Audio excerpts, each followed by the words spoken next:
Auzubillahiminash-shaytanir-rajim. Bismillahir-rahmanir-rahim. Dear students, Assalamu alaikum. Our today's topic is protection and conservation of environment. ये third part है biology and service of Mankind का, जिसमें हमने पहले food production, बाद में डिजीज़ कंट्रोल पढ़ा है। अब ये तीसरा protection and conservation of environment है। तो बायोलॉजी डिफरेंट फील्ड्स में मैनकाइंड की हेल्प कर रही है, तो इसी तरह से एनवायरनमेंट को प्रोटेक्ट करने और कंजर्व यानी महफूज बनाने में भी अपना रोल प्ले कर रही है। तो साइंस ने जैसे ही तरक्की की है, तो इसमें इंडस्ट्रियलाइजेशन में बहुत ज़्यादा तरक्की हुई है। इस तरह से बायोलॉजी ने हेल्प की है मैनकाइंड की स्टैंडर्ड ऑफ लिविंग यानी म्यारे ज़िंदगी बुलंद करने में अहम रोल प्ले किया है। यानी इंडस्ट्री से बहुत ज़्यादा तरक्की हुई है डिफरेंट फील्ड्स में, लेकिन इसके साथ साथ ही इसने हमारी एनवायरनमेंट को भी डिस्ट्रॉय किया है। डिस्ट्रक्शन की वजह है टन्स ऑफ इंडस्ट्रियल वेस्ट, यानी टनों के हिसाब से, मनों के हिसाब से जो इंडस्ट्री से फालतू चीज़ें जो है वो एनवायरनमेंट में इंजेक्ट की जा रही हैं। एफ्लुएंस यानी अखराज है सॉलिड शक्ल में, लिक्विड की शक्ल में और गैस की शक्ल में, ये एनवायरनमेंट में कंटिन्यूसली इंजेक्ट किया जा रहा है।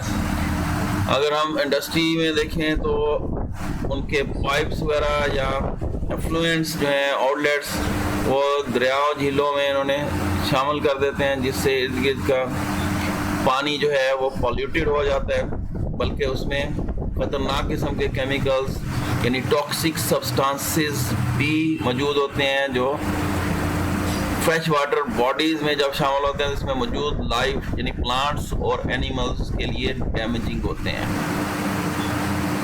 तो ये कचरा वगैरह भी इसमें शामिल है, सारा कुछ यानी सॉलिड, लिक्विड और गैस तीनों फॉर्म में ये मौजूद होता है।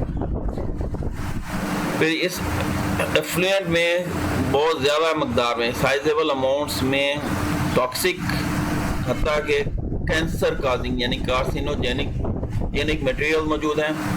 हैवी मेटल जो कि हाईली पॉइजनस होती हैं, जैसे लेड हो गई, आर्सेनिक हो गई, क्रोमियम हो गई, ये भी शामिल होती है। ये कहाँ से आती है? ये ऑटोमोबाइल से, गाड़ियों से, बसों से, ट्रकों से, इस तरह के जितने भी ऑटोमोबाइल्स हैं उनसे एनवायरनमेंट में शामिल हो रही है। इसमें क्रोमियम भी होगा टेनरीज से, टेनरीज यानी चमड़ा बनाने वाली फैक्ट्रियों से।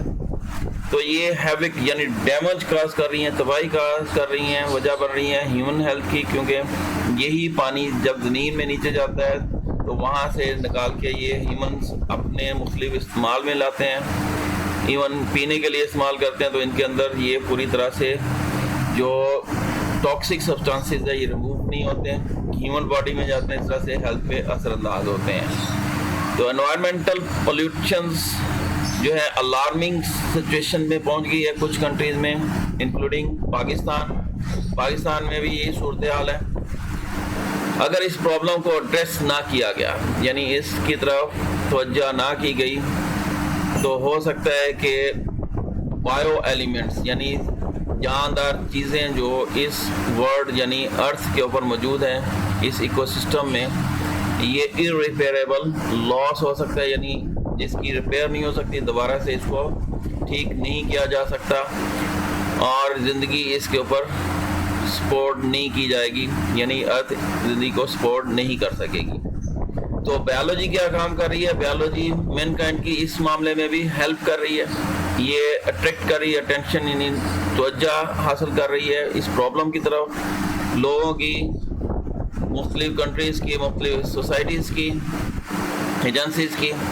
और फिर बायोलॉजिस्ट जो है ये कोशिश कर रहे हैं, स्ट्राइव कर रहे हैं इसका सॉल्यूशन यानी हल तलाश करें, ताकि जो एनवायरनमेंट में ये डैमेज है तो इसको वापस राइट वेयर यानी वापस उसी जगह पे लेके जाएं जहाँ पे ये डिटेरियोरेट हुई है, यानी जहाँ से ये डैमेज शुरू हुई थी उसी हालत में वापस लेके जाएं।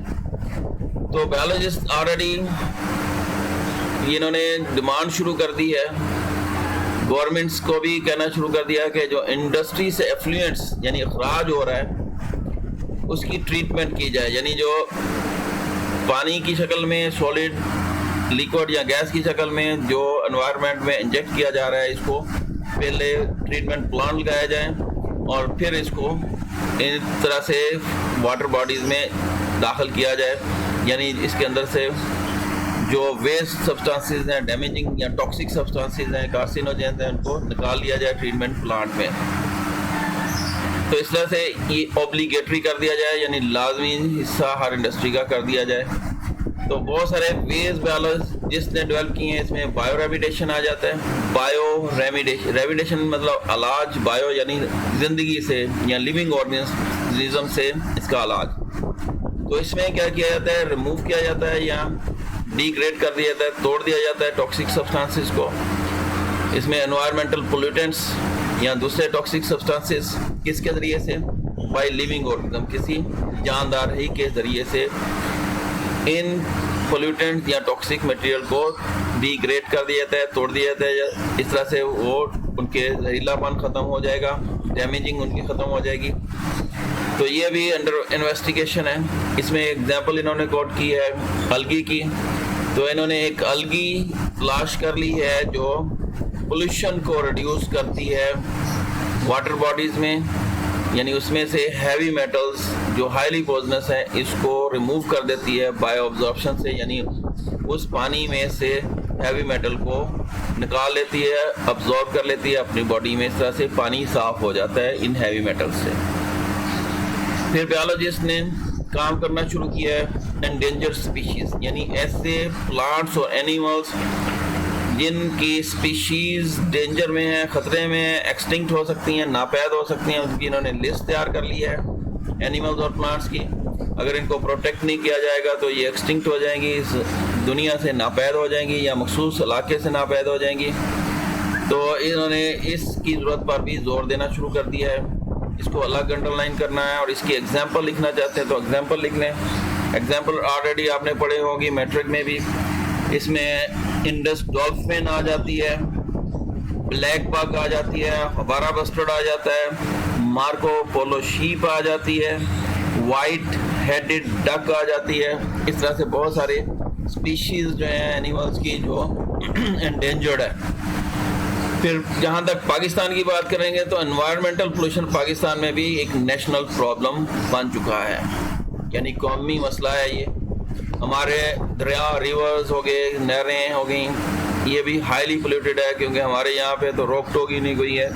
हर इंडस्ट्री फैक्ट्री वाले ने अपना जो पानी का वेस्ट है वो सीधा नहर या दरिया में डाला होता है और इस तरह से ये पानी के अंदर ये टॉक्सिक सब्सटेंसेस मिक्स हो गए हैं।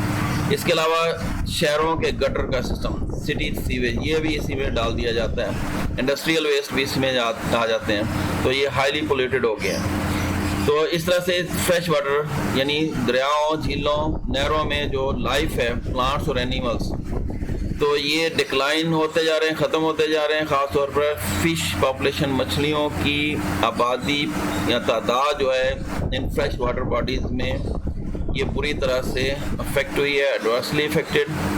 अब हमें ज़रूरत क्या है कि हमें इनको प्रोटेक्ट करना है, इसलिए हमें प्रोटेक्टिव मेजर्स यानी हिफाजती इक़दाम उठाने चाहिए।